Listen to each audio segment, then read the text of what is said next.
It's no surprise that Chinese markets could hold a monopoly over many countries given the sheer amount of exportation, and it's coming whether you like it or not. Pakistan, China, Russia, India, Kyrgyzstan, and Uzbekistan were all in a detailed review in a Moscow SCO finance meeting. A system of mutual settlement of national currencies will have been introduced, with a roadmap to finalize its decisions at the next meeting. Local currencies will be used, trying to circumvent the US dollar when it comes to global trade, especially oil. These countries have had enough. Thanks to NAFTA, America wiped out most manufacturing jobs to create funds for billionaires and CEOs, all while screwing over working class citizens. Somewhere in the Bush administration, they decided this was a good idea. Now, in light of one of the biggest catastrophes the world has seen in decades, they're sitting ducks, importing medical supplies from China. Russia closed its borders and began manufacturing its own medical supplies with the threat of COVID. On top of that, quality of life has increased there in the past 20 years. You simply can't say the same for the US. People in other countries we think are ridiculously primitive are saying, boy, I'm glad I don't live in America right now. America's power has historically come from keeping countries under their heel and by forcing them to trade in their currency, forcing countries to give up resources and oppressing people to the point where they just don't have a choice anymore. Recently, the US gave American banks $4.25 trillion. This is essentially small business retention loans aimed at helping companies keep workers on their payrolls. This will cover about half the workforce, according to Steven Mnuchin, Secretary of the US Treasury. Payments will include 2 weeks' worth of cash flow and some overhead. The loans will be forgiven if workers are not laid off.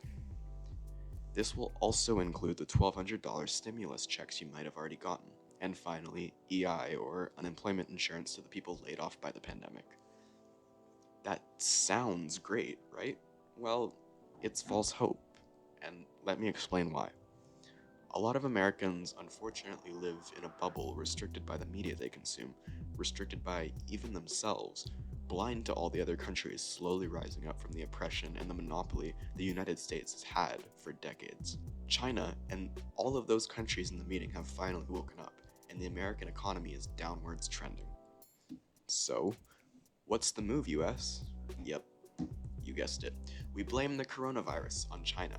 We have to find some excuse to use bioweapons of our own, because they don't want to use our money anymore. We have to be a prick in their side, like we always have. We're so quick to assume the countries we've been told from birth are evil masterminds hell-bent on world domination, and we don't realize the people that we fear so much actually run the US, not these foreign countries. On March 12th, the spokesperson for Foreign Affairs in China tweeted, "When did patient zero begin in the US? How many people are infected? What are the names of hospitals? Be transparent."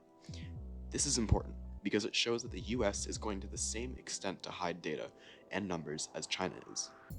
This could also be coupled with the mysterious disappearance of deadly pathogens in a US lab within Fort Detrick. This is the true reason behind making Russia and China the bad guys. They don't want to play our games anymore after they've now realized that they don't need to. The ruling class is killing us. Literally, the Roman Empire collapsed, the British Empire collapsed, and now, the most tyrannical of all, the United States of America's elite will take their fall, and it will be bloody. A thin shell of democracy is all that's left in the place of the country to confuse you, while the corporate elite overthrew the US years ago and installed an oligarchic regime. They only have a history based on oppression and massacre, and the end of the American empire is happening before your eyes. There's been a clear shift in geopolitical power, and it's been a long time coming. So, now that we're all stuck inside, shit's about to go down, and there's not much we can do about it other than sit back, grab the popcorn, and watch the most powerful nation in the world crumble.